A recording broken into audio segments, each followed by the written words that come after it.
রব্বুল আলামিন বলেন, খবরদার বিশ্বাসীরা, আল্লাহ ছাড়া যারা অন্যান্য উপাস্যদেরকে ডাকে, দেবতাদেরকে ডাকে, তাদেরকে তোমরা গালি দিও না। ওই সমস্ত দেবতাদেরকে যদি তোমরা গালি দাও তাহলে তারা আল্লাহকে গালি দিবে, ঠিক কিনা বলেন? আমরা দেবতাদের গালি দিলে ওরা আল্লাহকে গালি দিবে। রব্বুল আলামিন বলেন, খবরদার দেবতাদেরকে গালি দিও না, তাহলে ওরা তোমার রব আল্লাহরে গালি দেবে। প্রতিটি জাতির জন্য তাদের কাজকে আমি আল্লাহ সুশোভিত করে রেখেছি, তারা সবাই একদিন আমার কাছেই ফিরে আসবে। এরপর আমি রব্বুল আলামিন তাদের আমলনামা তাদেরকে জানিয়ে দেব। সুবহানাল্লাহ পড়ে। প্রিয় ভাইরা, আল্লাহ তাআলা বলেছেন খবরদার গালি দিও না। আদেশটা কার? আওয়াজ করে বলেন তো। হিন্দুদের দেবতা দেবদেবীদেরকে গালি দেওয়া যাবে না। আওয়াজ করে বলুন প্রিয় ভাইরা, এই আদেশটা কার? এই আপনাদের গলার আওয়াজ। অন্য ধর্মের দেবতাদেরকে যে গালি দেওয়া যাবে না, এই আদেশটা কার?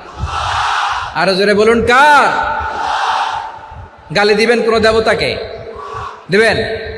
যদি দেন তাহলে ওরা আল্লাহরে গালি দিবে। তাহলে আল্লাহরে গালি খাওয়াইলো কে? আপনি, ঠিক কিনা বলেন?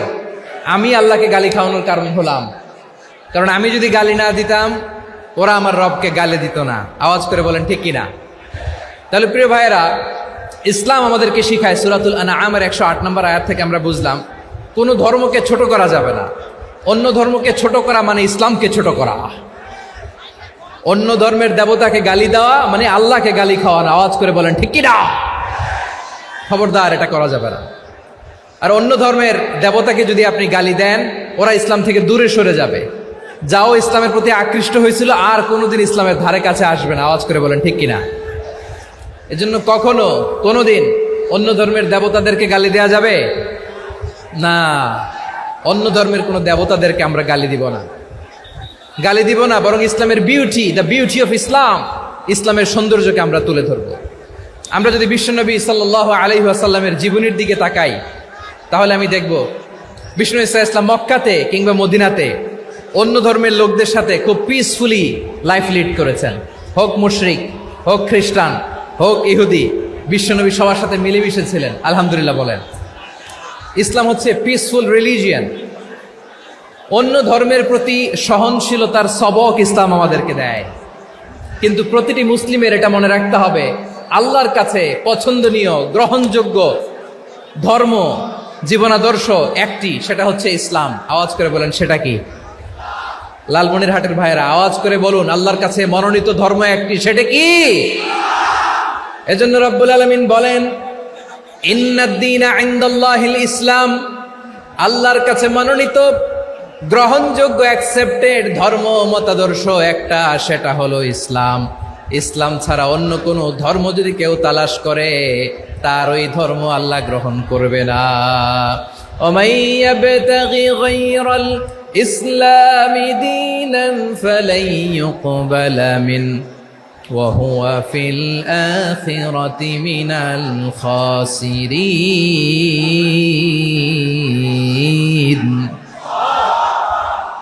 Whoever seek anything except Islam, that won't be accepted from him, and he will be loser in the day of judgment. কিয়ামতের দিন ইসলাম ছাড়া কেউ যদি অন্য কোনো ধর্ম তালাশ করেছে দুনিয়াতে, তার এই মতাদর্শ গ্রহণ করা হবে না। and he will be loser, সে হবে লুজার, ক্ষতিগ্রস্ত, হাই হাই কোম্পানির ম্যানেজার। ওর আমও শেষ, সালাও শেষ। আওয়াজ করে বলেন ঠিক কি না? এজন্য ইসলাম পেয়ে আমরা খুশি না বেজার? প্রত্যেক নামাজ শেষে আমরা আল্লাহরে বলি, আল্লাহ রাদিতু বিল্লাহি রাব্বা ওয়া বিল ইসলামি দীনা ওয়া বি মুহাম্মাদিন নাবিয়ান ওয়া রাসূলা। ও আল্লাহ, তোমারে রব হিসেবে পেয়ে আমরা খুশি।